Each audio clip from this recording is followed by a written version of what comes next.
Oceľ. Materiál, ktorý sprevádza ľudstvo celé stáročia. Prvé stopy spracovania železa smerujú až do 11. storočia pred Kristom. Oceľ, ako ju poznáme dnes, sa vyrába od 19. storočia. Súčasná svetová produkcia je asi 1,5 miliardy tón ročne. Ak si predstavíme objem vyrobenej ocele ako 365 dní v roku, slovenská produkcia by tvorila jeden deň.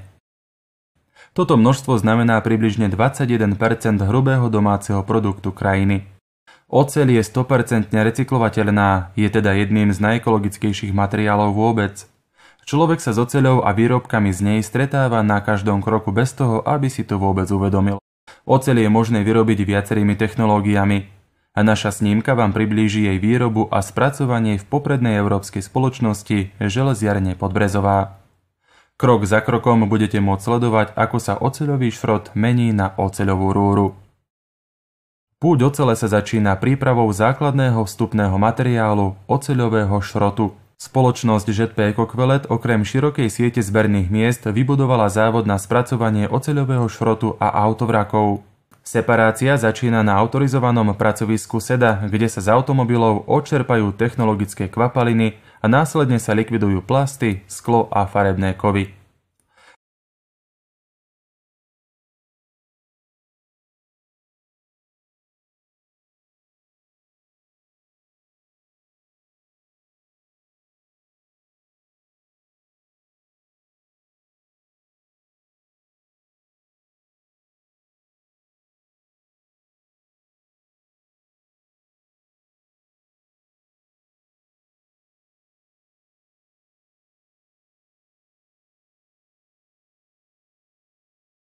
Vrak putuje na linku Schroeder, kde je rozdrvený, a na linke prebieha ďalšie oddelenie neželezných kovov a nečistôt.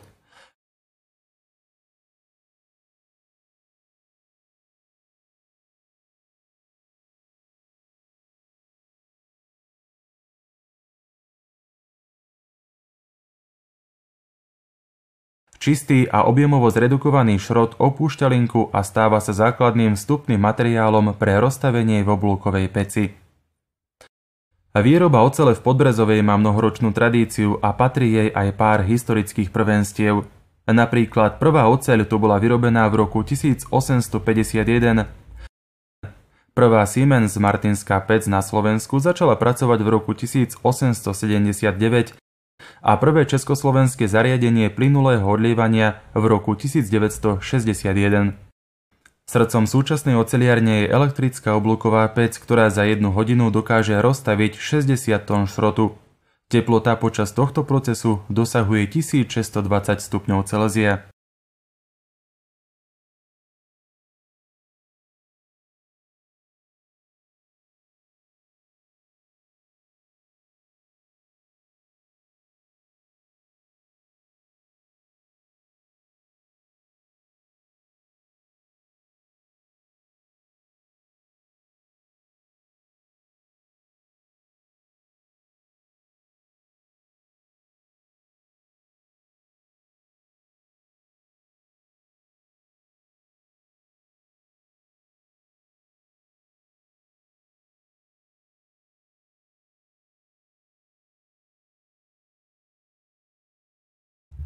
Počas odlievania ocele do panvy prebieha dezoxidácia a pridávajú sa prísady na prvotné legovanie.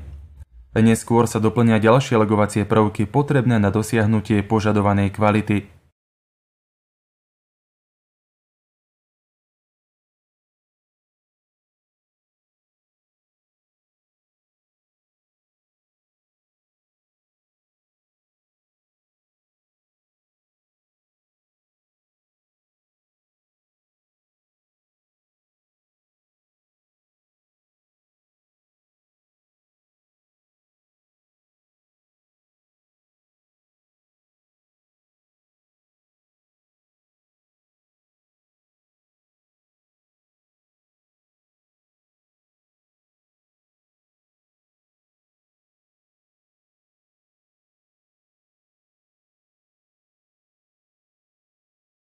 Rozstavená oceľ sa kontinuálne odlieva na zariadení plynulého odlievania, ktoré umožňuje vyrobiť bloky štvorcového aj kruhového prierezu. Po delení, značení a vychladnutí prebehne konečná kontrola kvality a bloky putujú ďalej do valcovne rúr.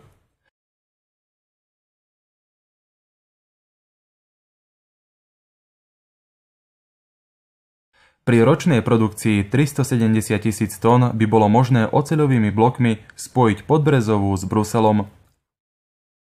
Aj vo valcovni rúr patrí podbrezovským železiarňam jedno prvenstvo. Bola tu vyrobená prvá valcovaná rúra Rakúsko-Uhorskej monarchie, a to v roku 1883.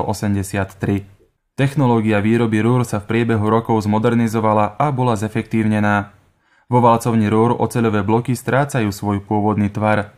Prierez bloku sa pritom zmenší na 160 krát menší prierez rúry.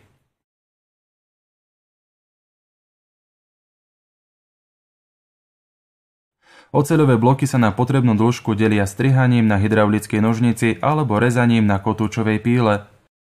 Vzniknuté asi metrové klátiky je potrebné ohriať na valcovaciu teplotu. Po zohriatí v karuselovej peci sú na dierovacom lise pretvárnené na kruhový výlisok.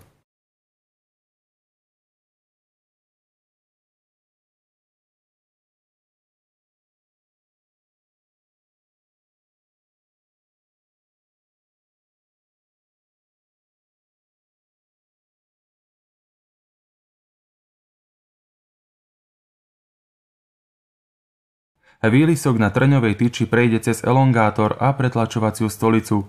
Počas týchto krokov zmení svoju pôvodnú dĺžku asi 20-násobne.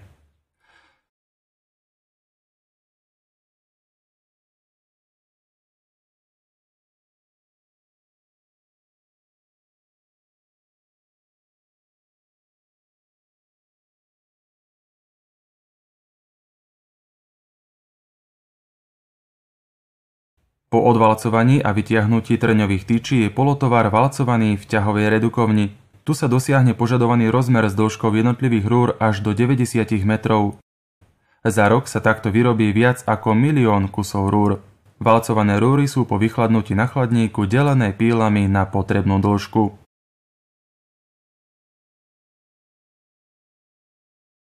Potom nasleduje kontrola kvality, delenie na konečné dĺžky, úprava koncov, značenie, balenie, prípadne ďalšie operácie špecifikované zákazníkom. Denná výroba predstavuje asi 25 kamiónov rúr. Časť produkcie je vyexpedovaná zákazníkom a časť je prevezená na ďalšie spracovanie do ťahárne rúr. Tu sa valcované rúry ohrotujú za tepla zápustkovým kovaním, čím vznikne uchopovacia časť.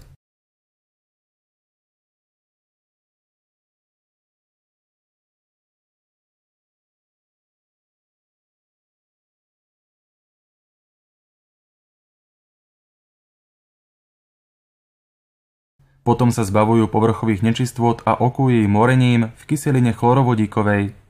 Podkladová fosfátová a mydlová vrstva slúžia na zníženie odporu materiálu pri tvárnení. Tvárnením na lineárnych ťahacích stoliciach pomocou prívlaku a trňa zastudená sa menia rozmery pôvodnej rúry.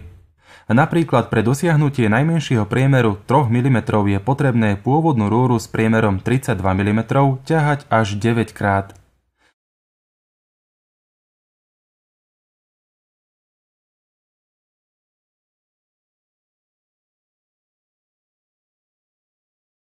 Zariadenie pritom vyvíja ťažnú silu 10 naraz ťahajúcich železničných lokomotív.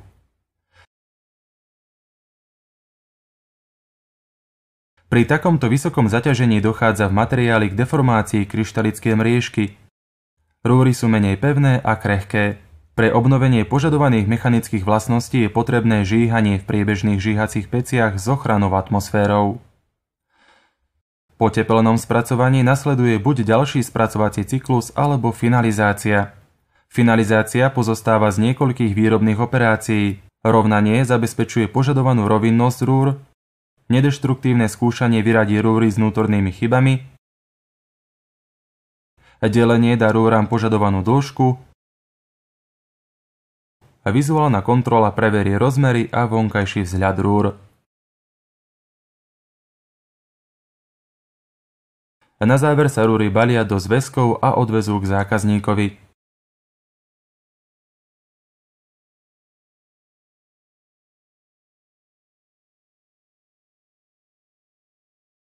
Pozinkované rúry sú určené pre hydraulické a pneumatické tlakové rozvody a tvoria významný podiel z celkového objemu vyrábaných presných rúr. Pozinkovaním rúry dostávajú vlastnosti prémiového výrobku. Zinok, na rozdiel napríklad od náteru, poskytuje elektrochemickú bariéru medzi oceľovým povrchom a vonkajším prostredím, zabraňuje korózii, no a v neposlednom rade zlepšuje estetický vzhľad výrobku.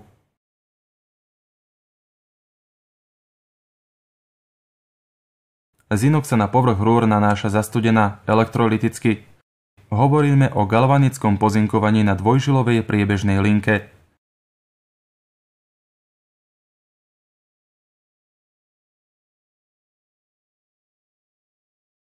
Povrch nepozostáva len z jednej vrstvy, na povrch zinku je nanášaná ešte vrstva chrómu.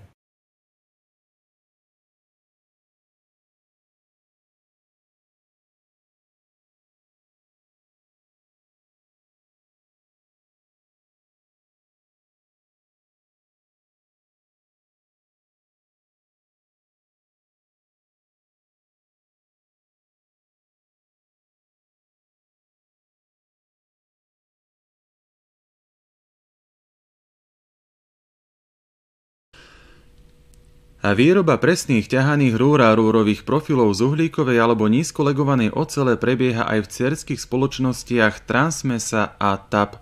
Vstupným polotovarom je aj tu lupa vyrábaná v železiarniach Podbrezová. A výroba v španielskych spoločnostiach prebieha procesom priebežného ťahania na lineárnych ako aj bubnových ťažných stoliciach. Špecifikom tejto technológie je, že presné oceľové rúry s priemerom do 16 mm môže spoločnosť dodávať vo zvitkoch. Dĺžka rúry vo zvitku môže dosiahnuť až 560 metrov.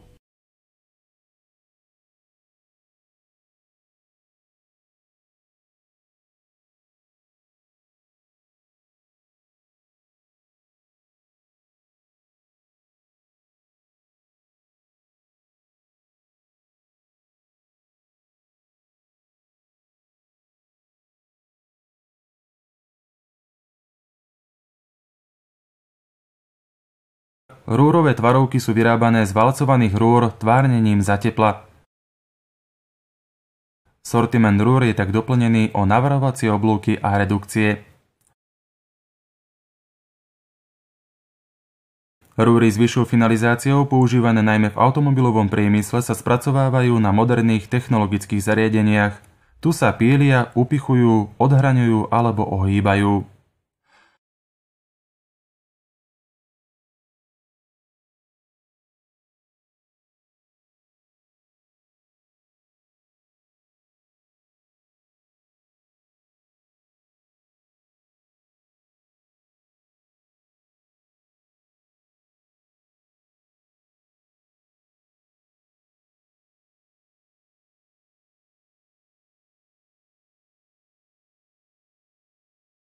Oceľová rúra. Na prvý pohľad jednoduchý výrobok. A mali ste možnosť vidieť, koľkými operáciami tento výrobok prejde, koľkokrát je zohriatý do žerava, koľkokrát schladený, tvárnený, delený, kým začne slúžiť svojmu účelu. Kým cez rúry začnú prúdiť médiá ako plyn alebo ropa, kým vám privedú vodu, kým sa stanú súčasťou vašich automobilov, kým umožnia viesť teplo, kým sú umiestnené do rôznych konštrukcií. Boli ste svedkami tohto procesu. Na jeho konci ste vy. Sme my, ľudstvo, ktorého nosná kostra je oceľová.